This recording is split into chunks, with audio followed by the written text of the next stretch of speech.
we have not started the program. Uh, right now we got 53 participants have joined the program. Yes. Shamil, shall we start?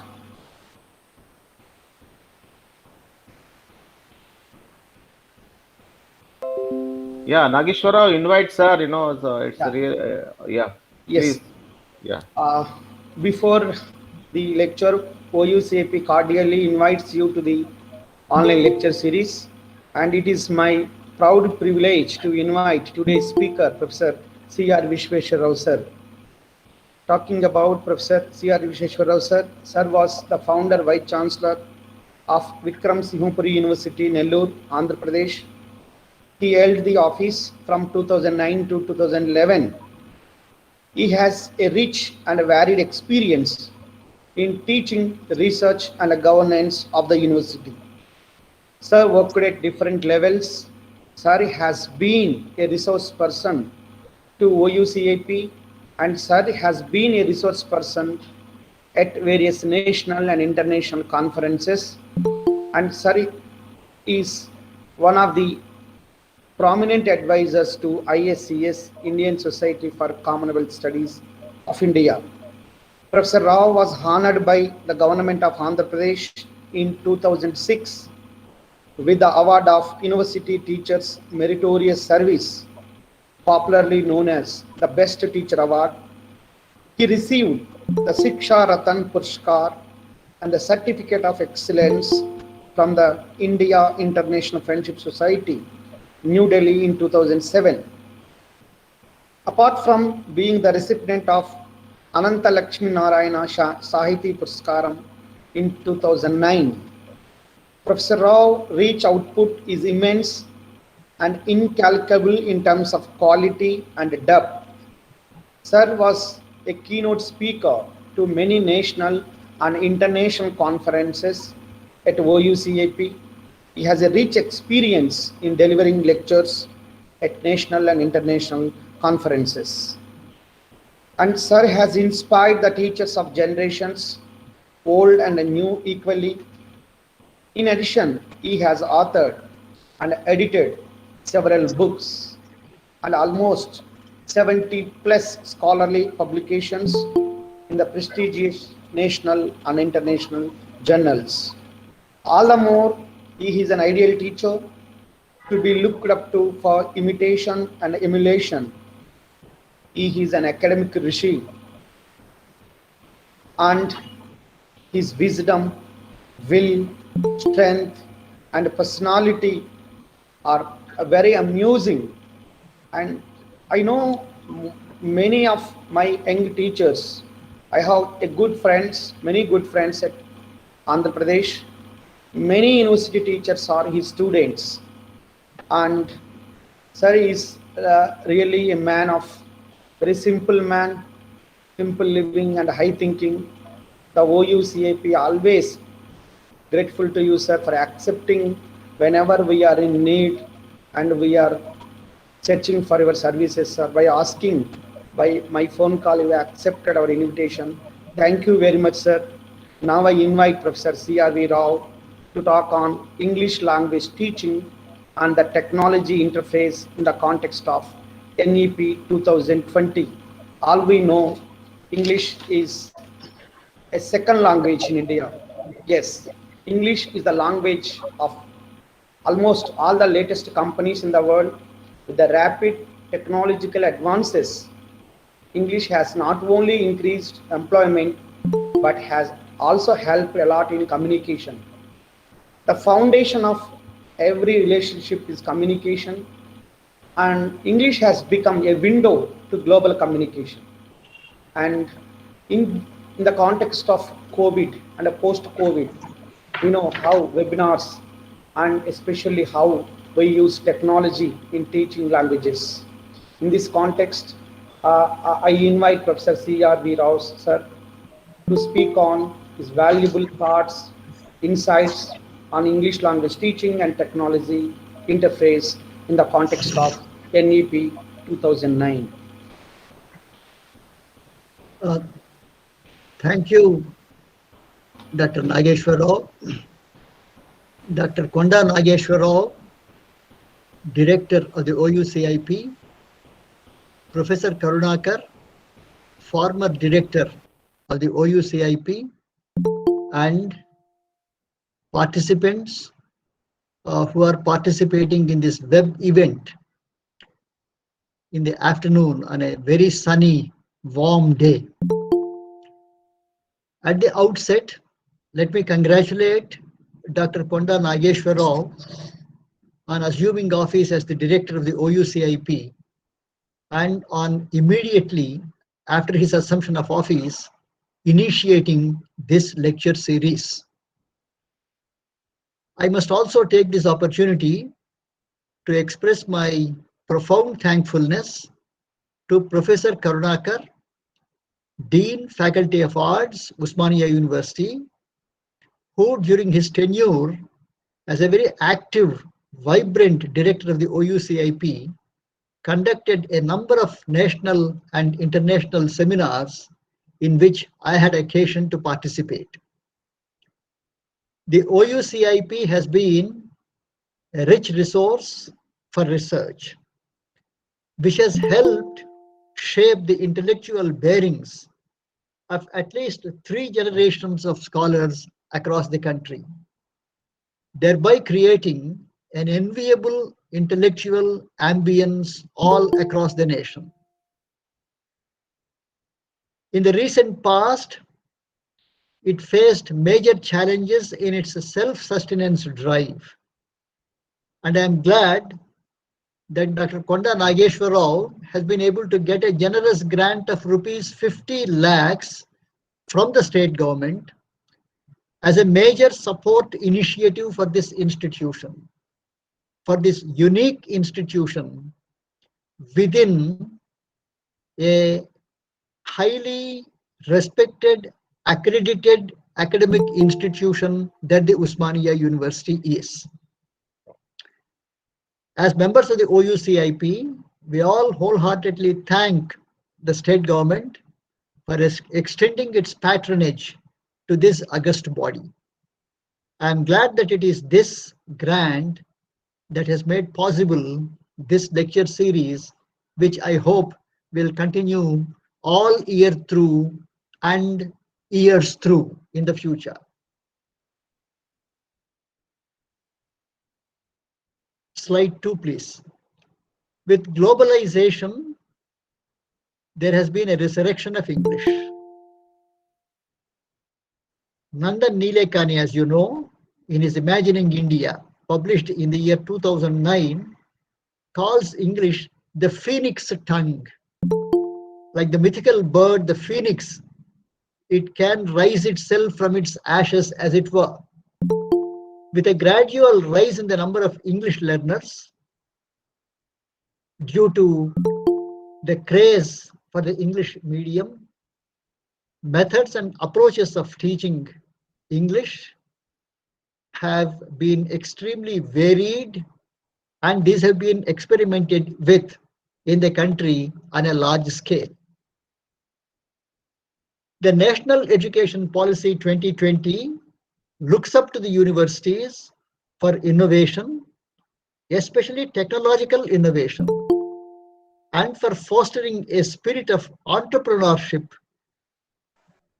Over a period of time, with the increase in the number of learners and their diverse backgrounds, it has become necessary for technology to infiltrate in English language teaching and play a predominant role in English language education, thereby transforming the traditional teaching methods.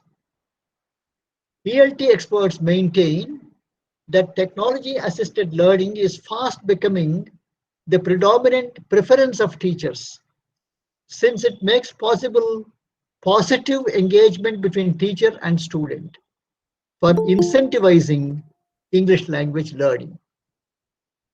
Most contemporary English language teachers are now actively engaged in developing curricular structures which incorporate a range of technological aids, as you have all been aware of. The objective is to facilitate optimum teaching delivery for the student and to create an interactive environment, or rather an interactive teacher-student platform which maximizes positive language learning outcomes.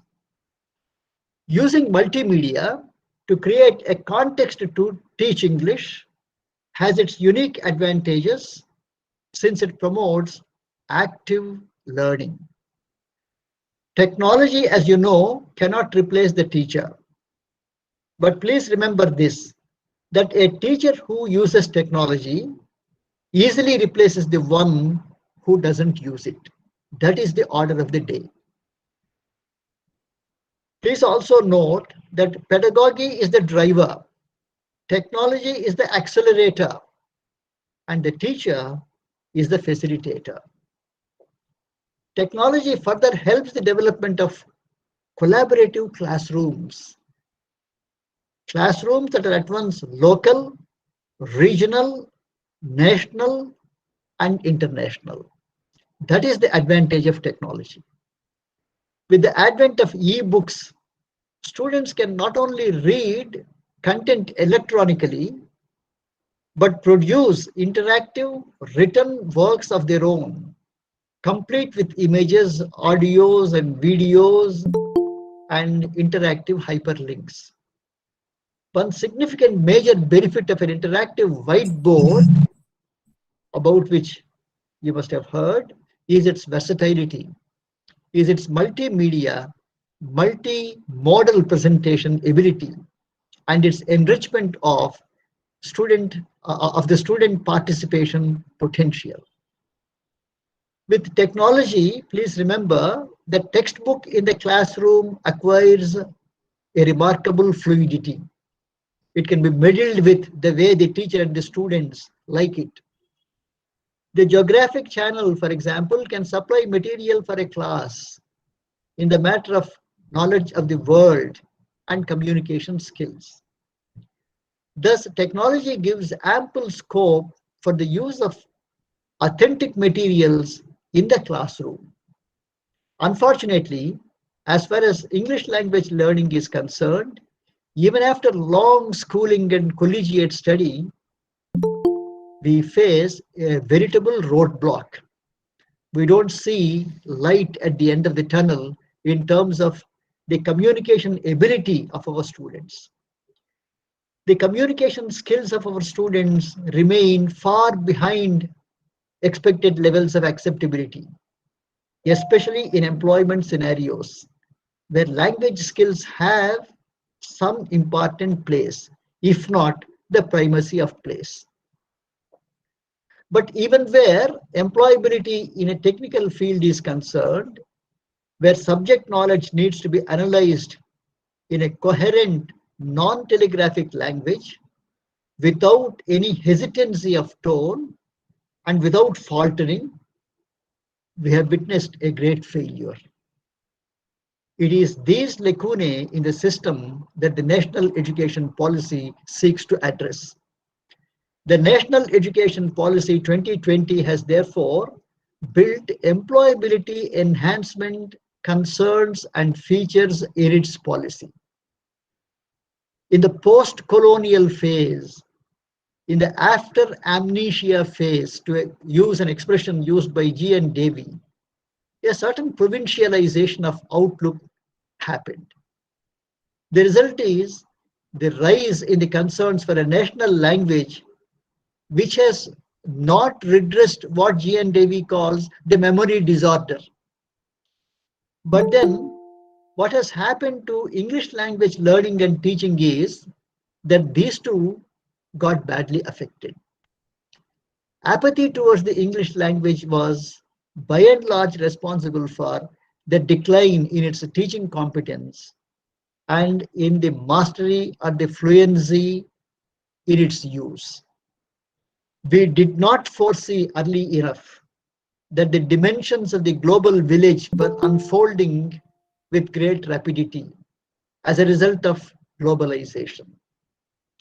A lot of damage has happened to English language teaching and learning both, in spite of the fact that the research in the field of ELT went on, and several models to redress the imbalance were developed and experimented with on a wide scale all across the nation.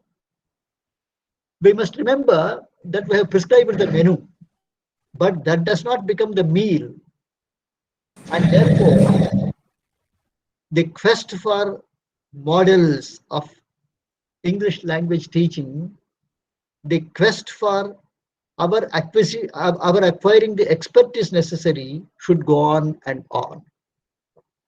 The NEP here intervenes at the right juncture in order to propose a systemic change of approach.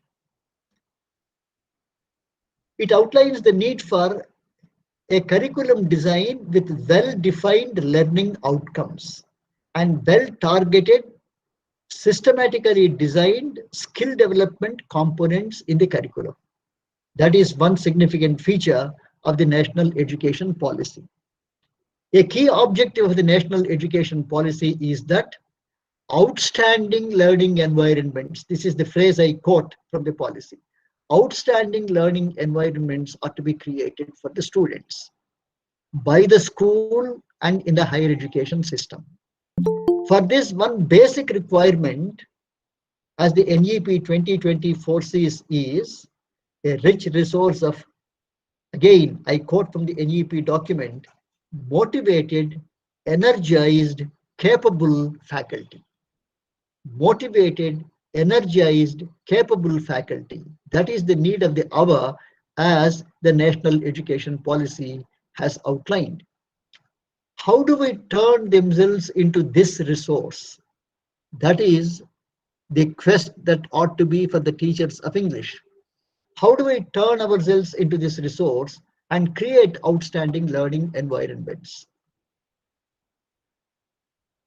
There are two language teaching experts, Jack Richards and Theodore Rogers, who in their approaches and methods in teaching, approaches and methods in language teaching, published in '86, discussed conceptualizations of language teaching in relation to the processes of curricular development.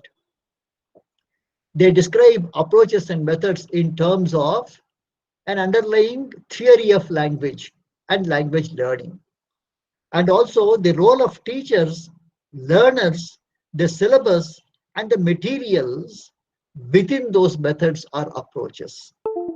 And thirdly, they point out that the classroom procedures and techniques that these methods use are also important for necessary communication to the student of the language skills. Slide 4, please. A major thrust of the national education policy is on liberal education, on what is called cross-pollination of ideas, as Yash Paul, a distinguished educationist, called it. This idea of liberal education reminds us of Matthew Arnold's phrase, which rings in our ears, and that is free play of the mind upon ideas. Liberal education is a term now used for multidisciplinary approaches to education, as the National Education Policy 2020 calls them. In the Western tradition, it derives itself from medieval thought, from the age of enlightenment of the 18th century. Later in the 19th century, the Yale report of 1828 by the Association of American Colleges and Universities gave it unequivocal expression. If we go back to the medieval period, the liberal arts held a prominent position in medieval education.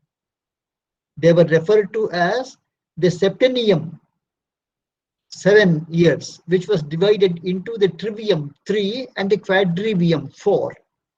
The trivium included grammar, rhetoric, and dialectics, and the quadrium comprised arithmetic, geometry, music, and astronomy. Newman gave expression to this idea in his the idea of a university by saying that a university is a place of teaching universal knowledge. The objective is that the student should have the opportunity to experience a wide range of courses, meander through many streams of knowledge in order to discover their identity. Let us remember that given a lot of technology infusion in higher education, the future university we can foresee would exist in a boundary-less domain or a boundary-free domain. It floats, the university floats in the air as it were, reminding us of what the British Prime Minister, the then British Labour Prime Minister Harold Wilson expressed through the phrase, the University of the Air. Next slide. Slide 5. The India Skills Report for 2020 by Wheelbox, partnering with the Confederation of Indian Industry, pleads for 3 significant features in the acquisition of language skills, in the acquisition of skills necessary for employment. They point out that a learner-driven curriculum that addresses the upcoming jobs or skills is an important requirement. This report further points out that in the student, the curriculum should be able to inculcate a sense for learning, unlearning, and relearning. And thirdly, it points out that there should be provision for making knowledge more practical oriented rather than theoretical oriented.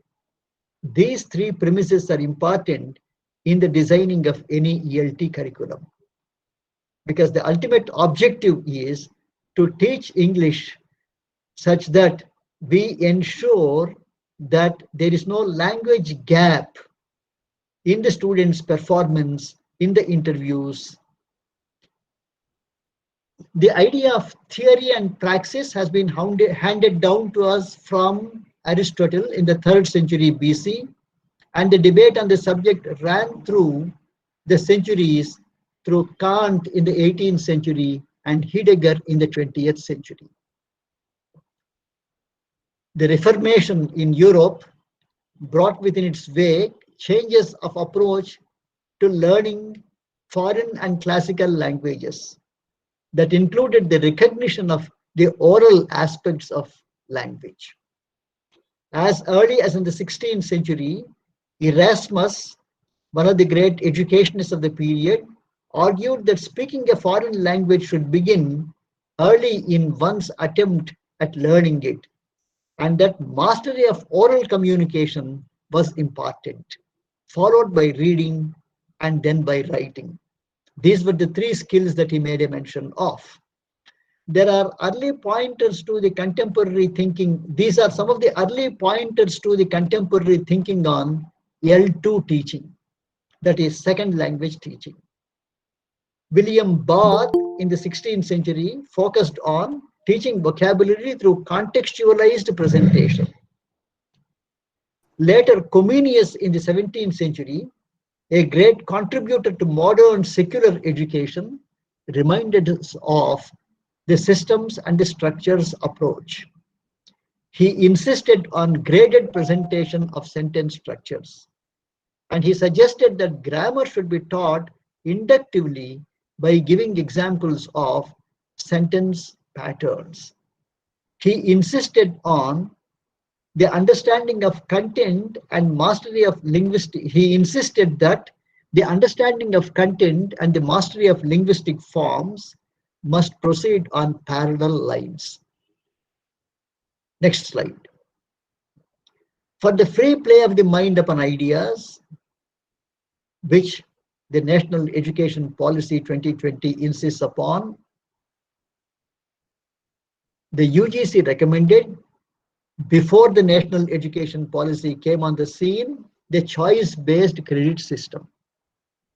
The objective of the choice-based credit system was that the mind of the teacher and the student should have a free play upon ideas. The CBCS was introduced with the implied objective of promoting liberal education, as the National Education Policy 2020 calls it now. It aims at enhancing teacher potential, teacher creativity, and innovation. The objectives of the CBCS are value enhancement of the course, enlargement and enrichment of the student's mind, the improvement of the skills of the student, and fourthly, providing scope for teacher's creativity to be expressed through the syllabus that he designs for a short module.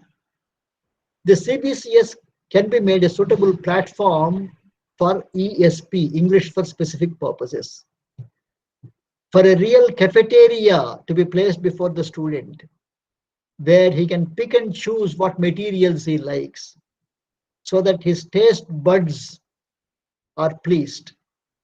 Teachers are here makers. They are the makers of products. They are the designers of products.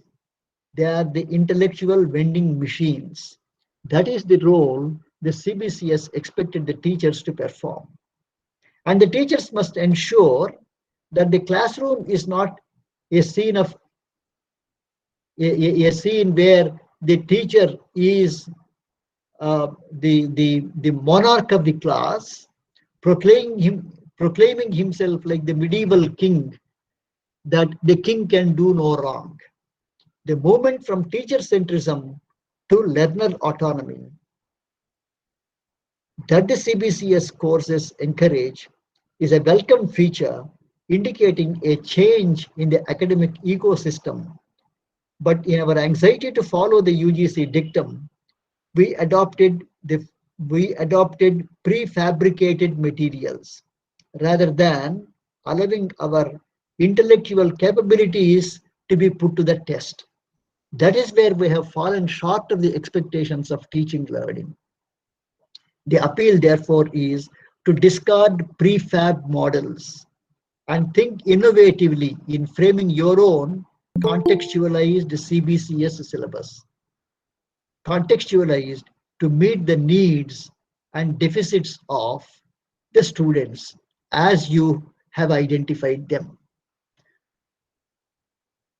Development of short modules, add-on courses, enrichment courses that appeal to the students and the general public should be thought of, because the national education policy also insists upon one important aspect of learning, and that is lifelong learning.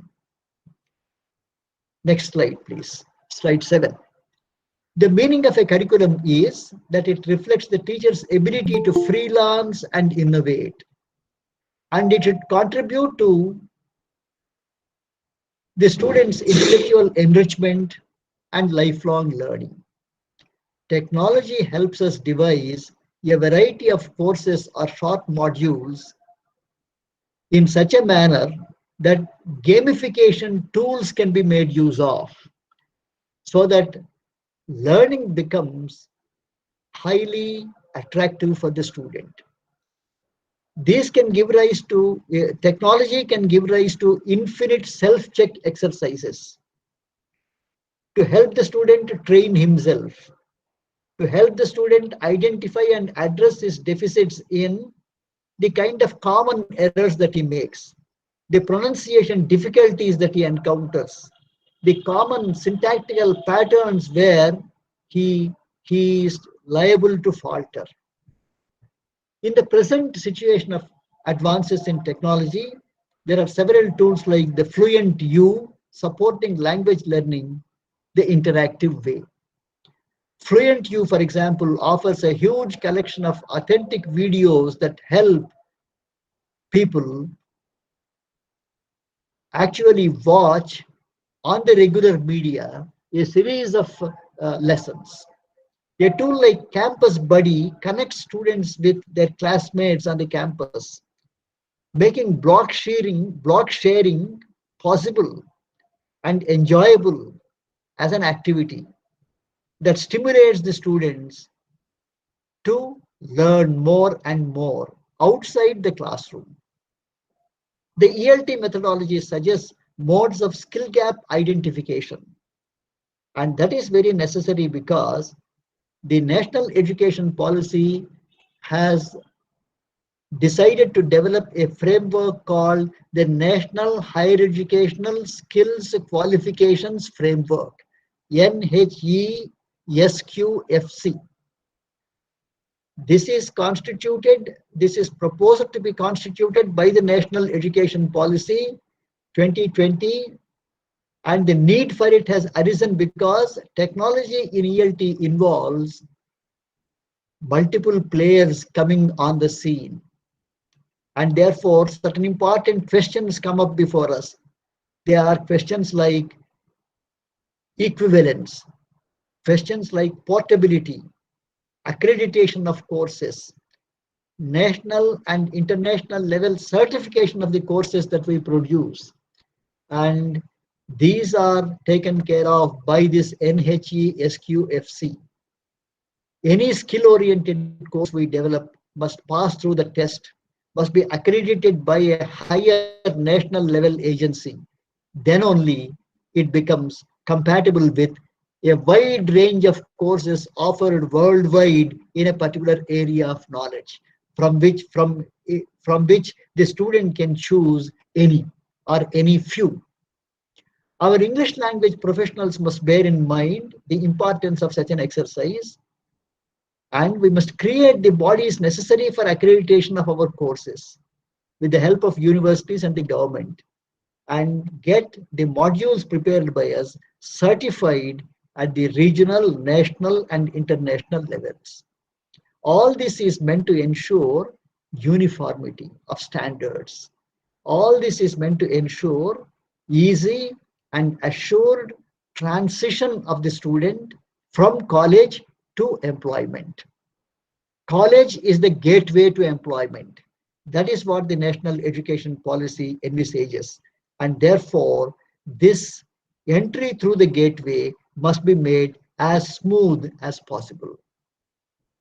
There is a great role for the ESP in the whole exercise in working out the transition from, again, curriculum which we prescribe for the student to his acquisition of fluency. Communicative English emphasizes fluency. Let us remember that technology in education is not a mere object to be introduced in teaching and learning activities at will without considering the basic principles of learning and sound teaching methodologies.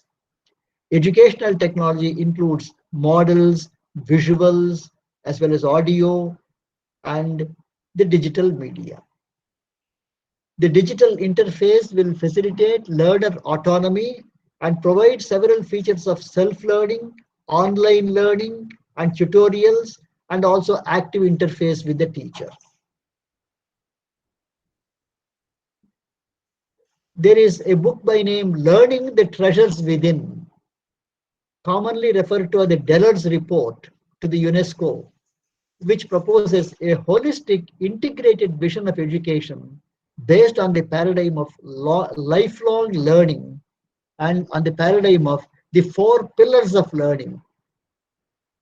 They are learning to be, learning to know, learning to do, and learning to live together. These are also supported by learning by doing, that is, letting the student experience learning creatively on his own with the help of technology.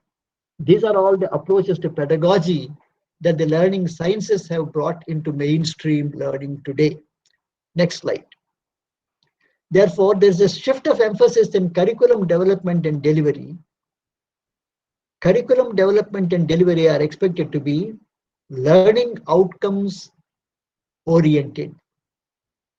They must target skill development.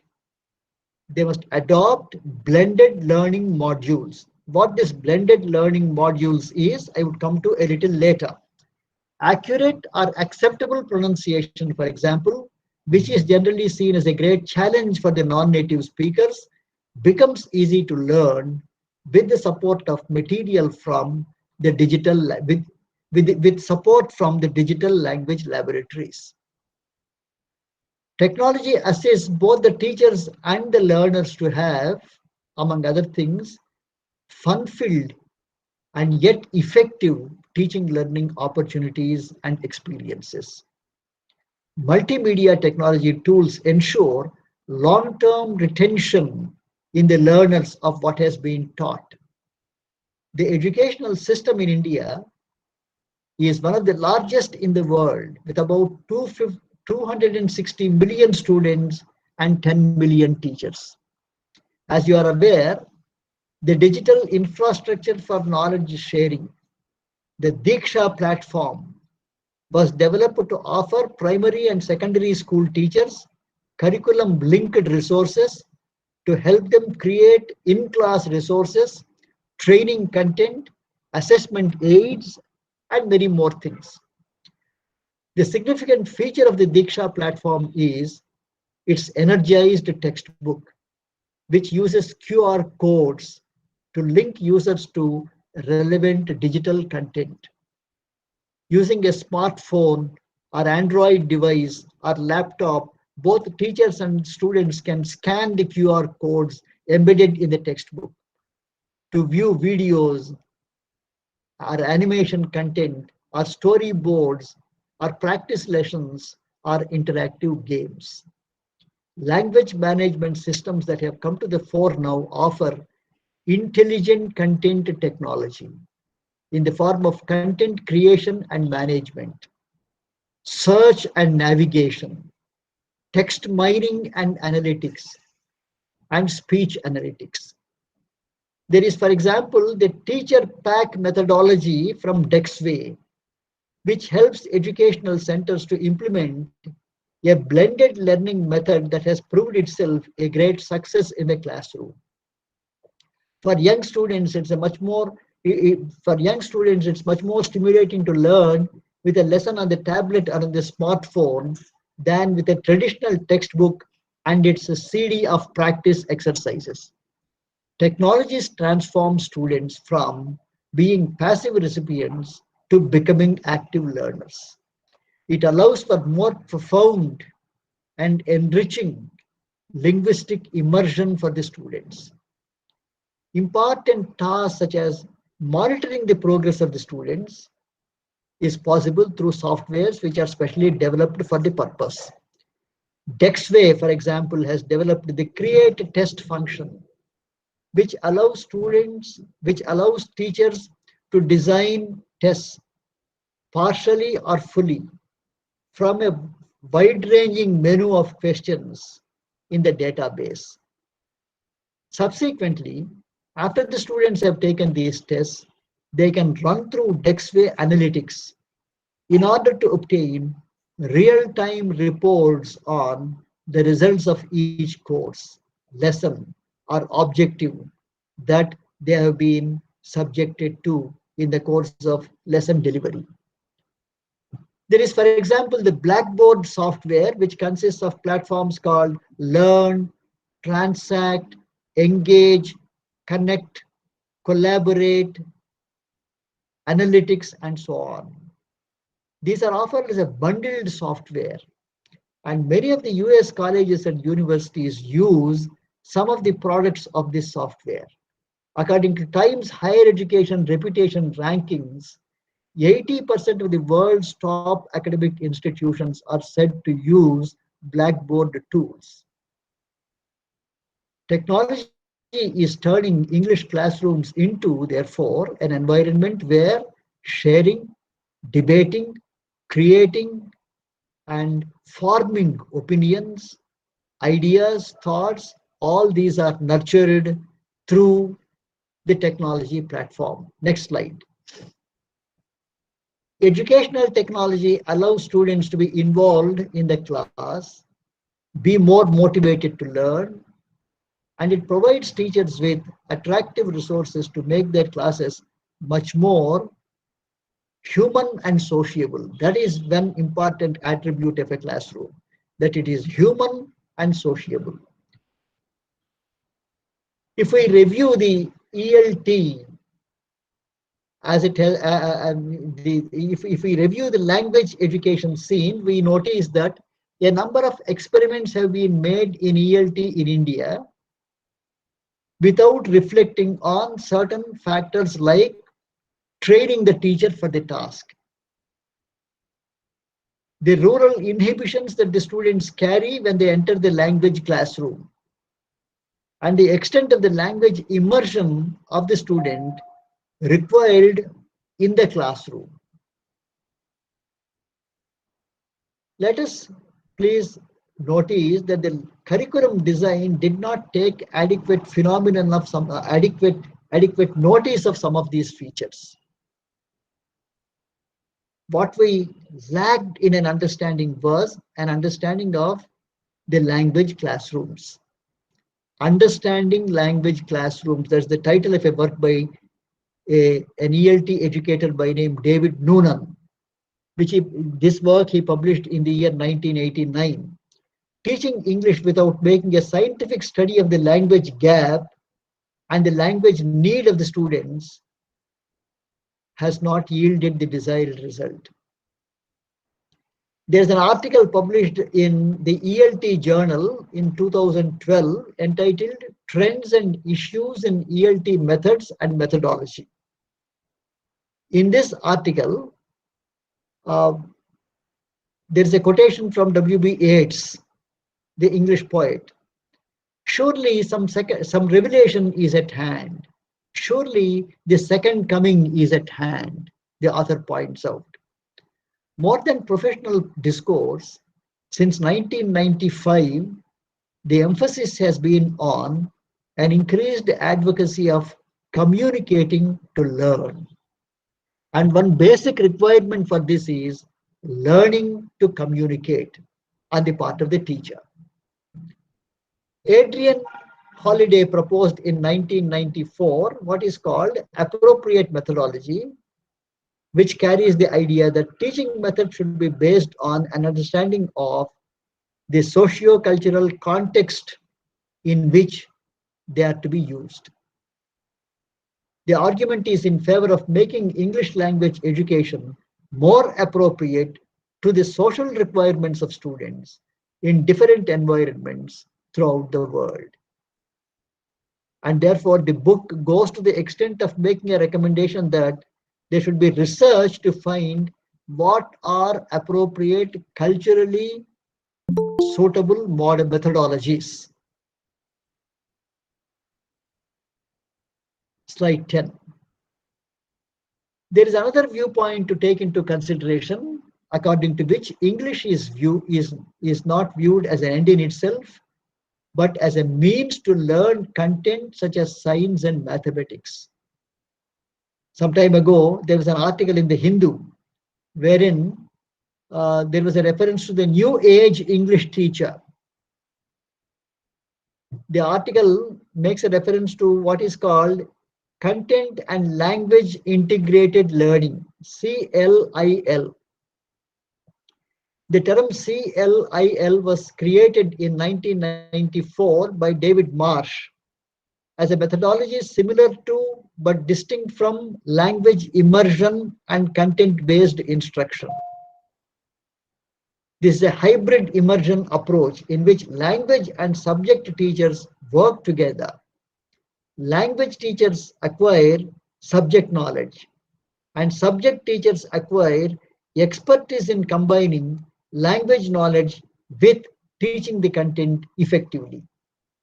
Language and subject teachers work collaboratively to devise the pedagogical process to focus on lexical and grammatical items and also the features of the scientific discourse or whatever it may be. This is one important approach that we need to take into consideration. Gary Mortimer, in his introduction to Innovations to Learning Technology for English Language Teaching, advances a particular argument. He points out that digital technologies are ideally placed to do the languaging, as Swain calls it. Swain argues that for learners, input alone is not sufficient. They must engage with the people using that language and try to make meaning together. Whenever we speak or write something, we produce language with someone else in mind, and this is called the social use of language. With technology mediating the process, an important requirement is a classroom X is linked with the classroom A, the classroom Y, the classroom Z, and so on.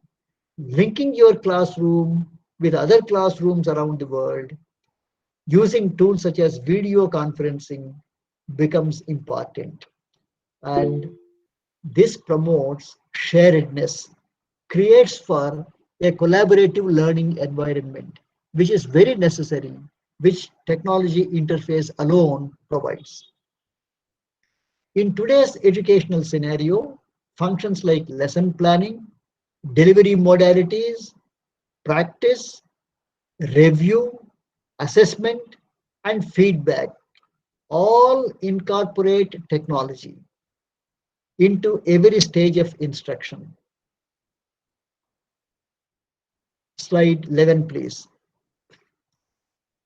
There is then blended learning, to which I made a reference earlier. What is blended learning? Blended learning is the convergence of traditional face-to-face learning and distributed learning, as it is called. Blending is not regarded as mixing different teaching methods.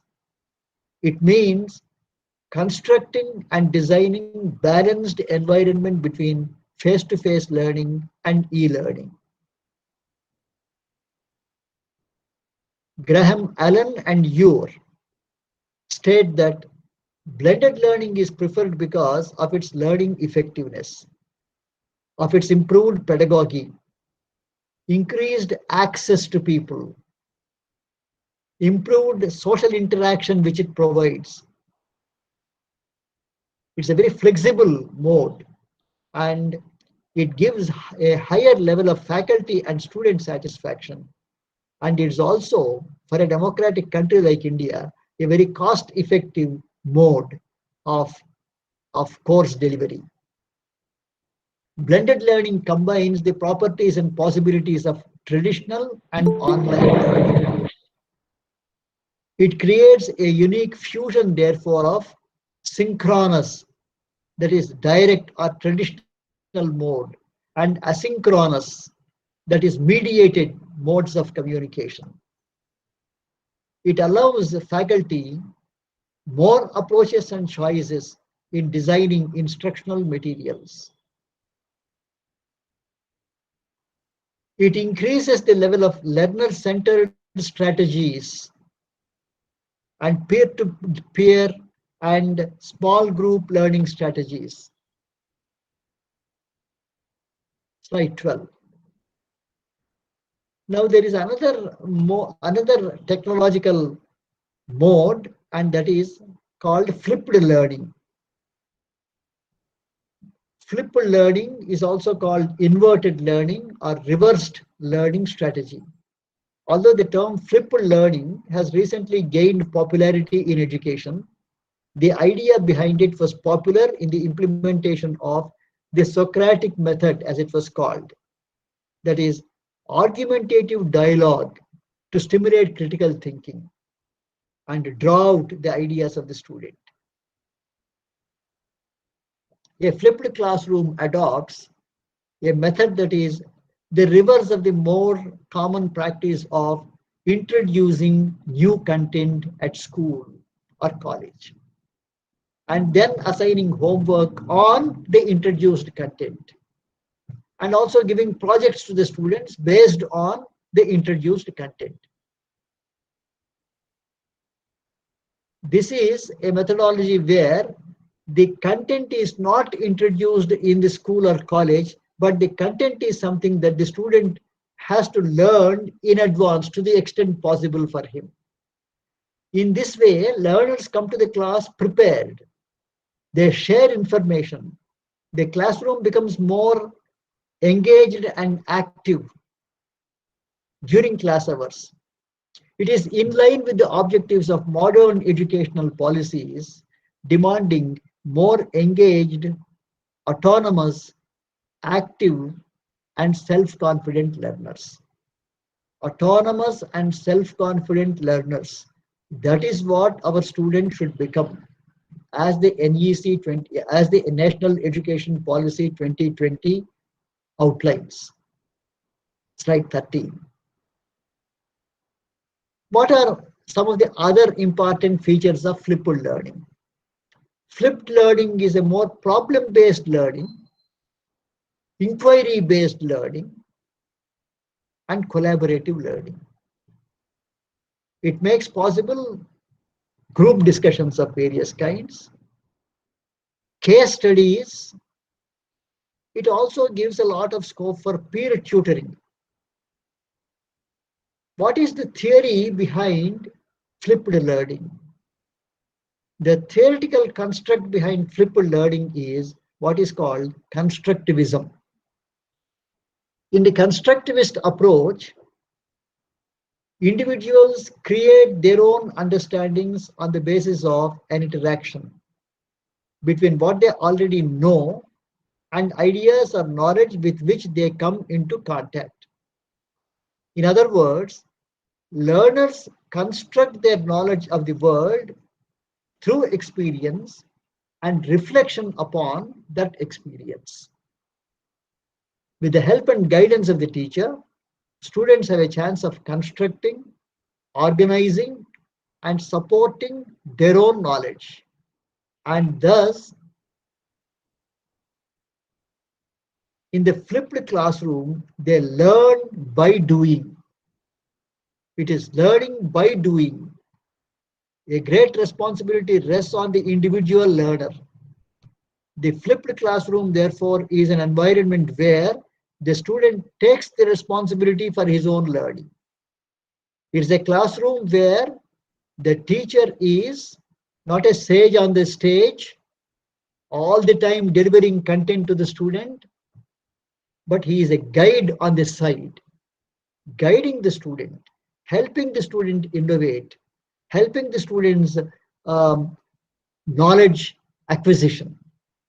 It offers a blend of direct instruction with constructivist learning. That is the advantage of flipped learning, which is one more mode of learning that is coming into vogue as a result of the interface with technology. Slide 14. In the context of 21st century competencies for future work roles, a culture of precise targeting of skills is required. And therefore, research in pedagogical models is an issue of vital importance. This is an issue of vital importance because technology interface provides for highly customized, quality-oriented, contextualized content delivery, content preparation. And these are contextualized to meet contemporary demands on professions and skills. And therefore, what is necessary for a teacher today is pedagogy-based training. This is what the National Education Policy has outlined considerably in the policy document. Pedagogy-based training involves an understanding of the role of learning theory in the design, function, and development of class activities. It involves the selection and use of appropriate instructional technologies. It is in this context that a massive teacher training program is necessary. Visualizing the importance of this massive teacher training program, a network called Talk to the Teacher was initiated under the NME ICT project. Also, we have a series of MOOCs. We have the Swayam platform, we have the Moodle platform, we have the Coursera platform, and several other online resources which help the student traverse the boundaries beyond the text. He can make a lot of excursions outside the prescribed curriculum through through the courseware supplied by the various kinds of MOOCs platforms. A veritable cafeteria is placed before him to choose from. Globally, among a number of institutions, Harvard and MIT have included MOOCs as part of their teaching programs. One advantage with this innovation is enriched add-on courses. Another advantage is it provides scope for free play of the mind upon ideas.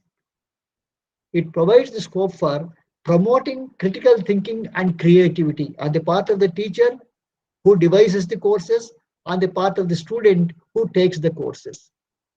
But this requires, as I have already said, norms of credit transfer, equivalence, and global compatibility, for which the National Education Policy has created a platform, Qualifications Framework Platform.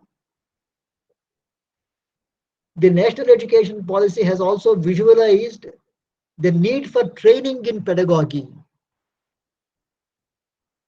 And visualizing the need for training in pedagogy, the policy has proposed the National Educational Research Technology Forum, NETF, the National Educational Technology Forum, to take care of induction programs, to take care of modes of deployment of technology, to take care of a variety of tools of technology necessary for the courses, and also the softwares necessary for the purpose, and their adaptation to specific educational processes and purposes.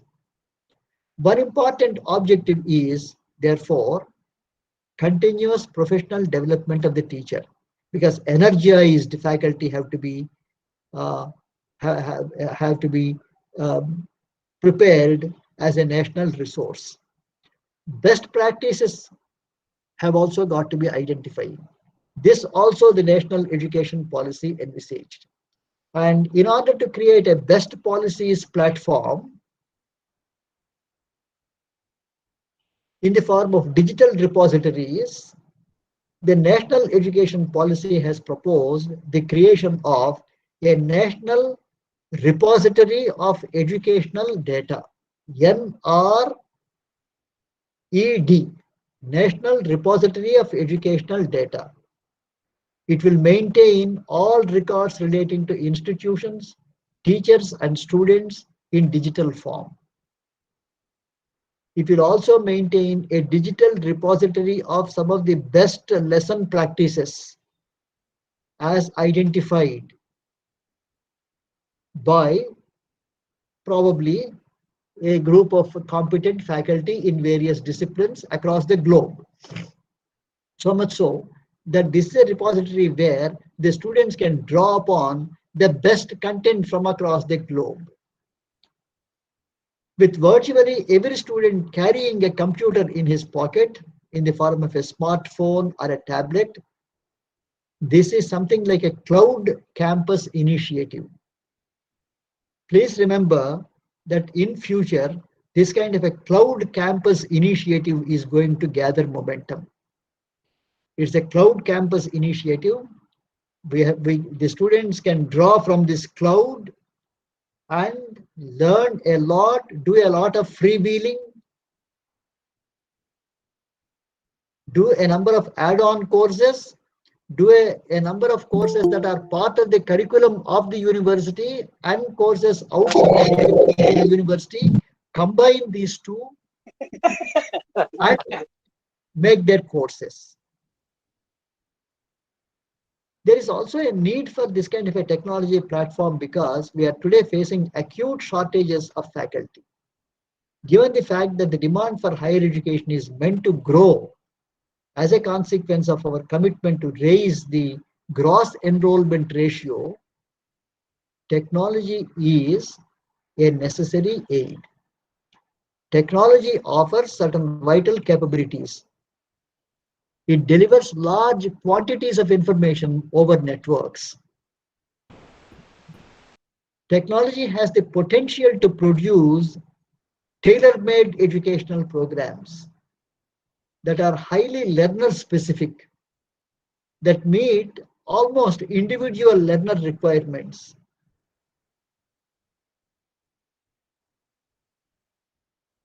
And therefore, there's a great role that the teachers have to perform today. And that role is that they are facilitators of learning on the one hand. On the other hand, they are designers of learning experiences. They are the designers of learning processes. They are the designers also of learning environments. They create learning environments with the help of technology. Learning environments that match the specific individual requirements of a large variety of students.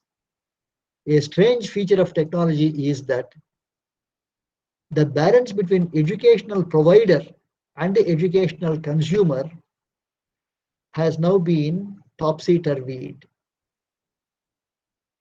The, the large focus on account of technology today is not on the educational provider, but on the educational consumer, that is the student. Take his needs into consideration and develop the tools necessary for him through technology, with the aid of technology. The consumer is now free to pick and choose the learning options that meet his objectives. And therefore, unconstrained by the barriers of time and space, technology can liberate education from the restrictions imposed by the clock and geography. So with these few words or many words, let me thank Mr. Konda Nageshwar Rao and also the former director and dean of faculty of arts, Osmania University, Professor Karunakar, for giving me this opportunity. I look forward to a very, very bright year ahead for the OUCIP under the leadership of Dr. Konda Nageshwar Rao. Thank you very much. Any questions or clarifications, please?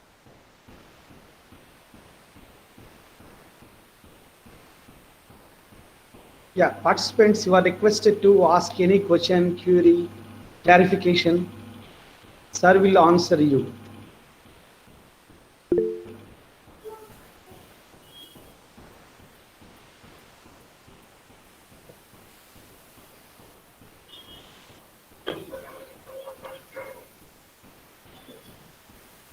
We have been practicing technology in the classroom to some extent, but then technology has to make greater inroads into the higher educational scene. And once it makes greater inroads into the higher educational scene, questions like validation, questions like accreditation, all these come up, for which the national education policy has prepared a blueprint.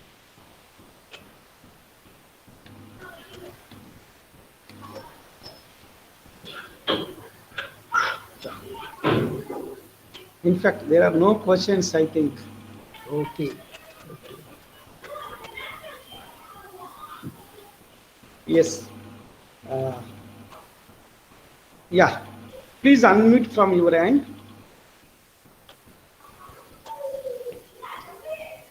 Please unmute your phone, your speaker. Yes, sir. Thank you. Thank you very much for having me. It's nice to see you all. Thank you, Professor Konda Nageshwara, and thank you, Professor Karunakar Andy. It was nice being with you. Thank you very much. I will be following the other lectures. Thank you. Thank you, Professor Sushila Gopalan. Thank you for joining from Mauritius. Thank you very much. So nice of you. Oh, nice. Thank you. You have joined us all the way from Mauritius. Good. Yes, Good. yes. Thank you. Thank you. And we hope to see you, for other lectures also, Professor Gopalan. Yes, I will. I will come. I will be with you. Yeah. I am mostly a literature person, but I have enjoyed listening to Professor Visweswara. Yeah. It has brought me back to my young days when I was teaching. Thank you. Welcome, Professor Sushila Gopalan. It's great to see you, and Professor C.R. Vishweswara always with us, and not only your generation, and he is with the coming generation also. I mean, and with all the people, that's a great thing with the Professor C.R. Vishweswara, and guiding everyone. He doesn't see whether he's a young or old. He treats everyone equally, and he is, I mean, a great contributor to the higher education, and that's a great thing of him. We all, I mean, always, we are, I mean. Appreciating him, and also always, I mean, praising him or worshipping in other. That's where. Thank you. Yes. Thank you very much, sir. Yeah, we have not received any questions from the participants. I see here some observations which have been very favorable to me. I'm very thankful to all those who have made some observations on the lecture, that it was informative, Yes. um, and so on. Thank you very much, all the participants. I'm also happy to see some known faces. Great. I'm very glad to be seeing these known faces after a long gap. For over a year, we have not met people at the ASRC, at the OUCIP. Yes. Yes, sir. Yes. We received the excellent feedback in the chat box. We are very thankful to Professor C.R. Vishweswara, sir. Today's lecture, you started the discussion talking about the whiteboard to the multimedia engagement, and you have given your valuable insights on NEP 2020, how national policy of education is talking about the universities for innovation, entrepreneurship, and technological innovation. You also spoke నాకు on Airtel curriculum recharge చేస్తాను design, and you focused on conceptualization of 599. language teaching by taking the opinions of many scholars like Macho Arnold, Septinum, Newman, and also Eshpal committee and all. And you have simplified the information in giving India Skills Report 2020, and you have tried to touch upon various aspects and made a link between the old things to the new things, like Aristotle's opinion and Erasmus, William Barth, Comenius' idea of understanding of language teaching and language learning. And sir, you have already spoken about the objectives of CBCS, and the way you have dealt the things, organized the things were very nice, sir. You spoke about value enhancement, student enrichment as part of CBCS, and suitable platform for English for specific courses, and how can we promote the global knowledge system and all.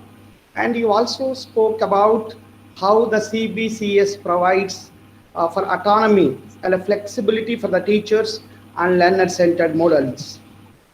In your lecture, you focused on curricular emphasis on skill development, and while explaining curriculum development and skill development, you focused on David Noonan's observations, Waters' observations, and Holiday's observations also. Thank you very much, sir, for that. And you also focused on content and language integrated learning. Perhaps today, what we are lacking in language teaching, most of the participants are language teachers from high school level to the university teachers. For that, blended teaching and flipped learning, very innovative ideas of this integration of language teaching, talking from NCF 2005, National Curriculum Framework 2005, to NEP 2020. At each step in India, our teachers, scholars, learned personalities like you have been talking about the different and innovative methods of teaching like problem-based learning, collaborative learning, and the theories behind those theories and all. And you have made the lecture easy and comfortable by taking different things from old to new. You started from whiteboard or blackboard and taken the discussion to certain extent and linked that language teaching from very traditional understanding of language based teaching to 21st century language based teaching. That is pedagogy based language teaching and the role of the teachers. But the wonderful observation, the wonderful insights learned from your exhaustive reading and from your observations. Language teacher must be a facilitator, a guide, a designer of language learning experiences. Yes, in place of traditional methodology of language teaching, language teacher always has to adapt eclectic method of language teaching. As we know that no method or no approach caters the needs of the learners, since India is a multilingual country in which we do not see homogeneity in the language classroom, where we have to adapt ourselves, heterogeneous way of adapting the things. For that, as you said, creativity and critical thinking, thinking out of the box, and making the students to take an active part in the learning and all. Thank you very much, sir. Really, it's a wonderful session. OUCIP feels proud to be to take your services as a resource person. This historical beginning, certainly hope it gives a lot of fruitful results. And thank you very much, sir. Thank you very much. And we never forget your services. And we also, I extend my heartfelt gratefulness to Professor Karunakar, sir, Dean, Faculty of Arts, and at the outset, we are always thankful to Professor CRV, sir, because again and again we are coming to you, and through Google link, many of the scholars, teachers from Kolkata University, Professor Debashish Lahari had joined, Professor Pradipta Mukherjee from Kolkata University, and from my own university, Dr. Ashok, from EFLU, Dr. Srinivas, from Palamuru University, from MGU, from Mauritius, and research scholars, students, and different, those who have the taste of language teaching and literature, they joined this program, they joined this lecture series. Thank you one and all for sparing your valuable time, and OUCIP conveys gratefulness to Professor CRB,